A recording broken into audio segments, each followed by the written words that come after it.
Ladies and gentlemen, thank you very much for this opportunity today to introduce to you a topic that's very close to my heart. Mr. Schmidt, thank you for this 10 minutes that you've allowed me. I know in the schedule of the school it's very busy, but thank you for this opportunity. The topic that I want to discuss with you today is the teacher as an artist. We hear a lot about problems in South African schools these days. We hear about children that don't pay attention, that are being disrespectful. We also hear that teachers suffer from depression, anxiety and despair. There's a lot of dysfunctional schools. You can open a newspaper and more often than not you'll read about the fact that apparently more than half of all South African schools are dysfunctional. So we can ask this question, what went wrong? Because it wasn't so long ago that teaching was a profession that everybody enjoyed and that they did with passion.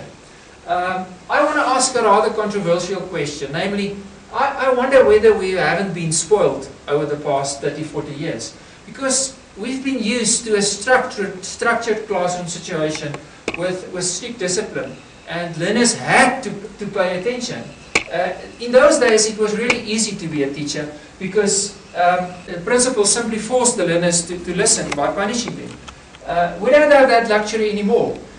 These days we're not guaranteed of automatic attention of the learners anymore. So it seems as if we have to reinvent ourselves as teachers. Like we have to rediscover innovative strategies to solve our biggest problem. And I think I want to suggest that our biggest problem is to get and keep the learners' attention in our classrooms. But where shall we look for these strategies that we need to reinvent ourselves? We might look at scientific and academic journals. We might look at the internet for innovative strategies or teaching aids or whatever. Or we might even ask university lecturers to present some workshops. We can refer ourselves to problem-solving sessions where we identify problems and try to solve them by using different kinds of strategies. But the question to me remains lifelong learning. How and when and from whom do we actually want to learn? I'm going to suggest that we start with this very familiar thing in education where people say teaching is an art. We often hear people say, I will never be able to be a teacher because teaching is an art. What do we mean by that? If we say teaching is an art, then it follows naturally that teaching or educators are also artists. And that might sound a bit strange, but we can refer to Feldman and McPhee in their excellent book, The Science of Learning and the Art of Teaching. They say that experienced instructors, for experienced instructors, teaching will forever be as much art as it is science, if not more so, calling for the qualities which are the hallmark of any art, namely creativity, innovation and imagination. Now, if we can accept that notion that teachers are artists, then the next step is we can learn from them about their strategies to get and keep people's attention. Because I think, it's my opinion, that all teachers and educators and artists have this basically the same problem, namely the attention of audience, as I've said.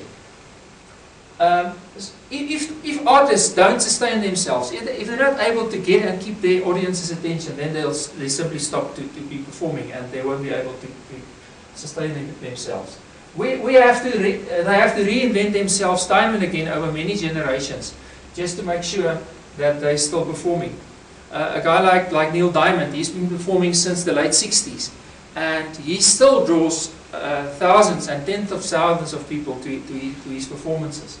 So I'm going to say that I've learned more from performing popular artists than from any other traditional form of training. And to prove my point, I'm just going to play a short section of a song performed by Mango Groove. I was privileged enough in January to attend one of their concerts in the Botanical Gardens in Cape Town. And there was such a lot of joy and enjoyment and people had a lot of pleasure just attending the show. So let's look and see what we can learn from them. I don't know what to say to you. Don't slip, man. What's the matter with you?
discuss this with you in an interactive way, but let me just quickly point out a few things that I think we can learn from Mango Groove to apply in our classrooms. First of all, they use the best instruments and technology that's available at the moment. And we have to do that in our classrooms too.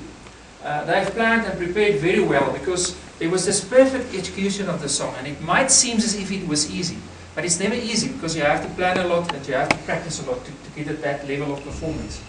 There was a lot of engagement and joy that's been created by their enthusiasm, by the way they performed the song wholeheartedly.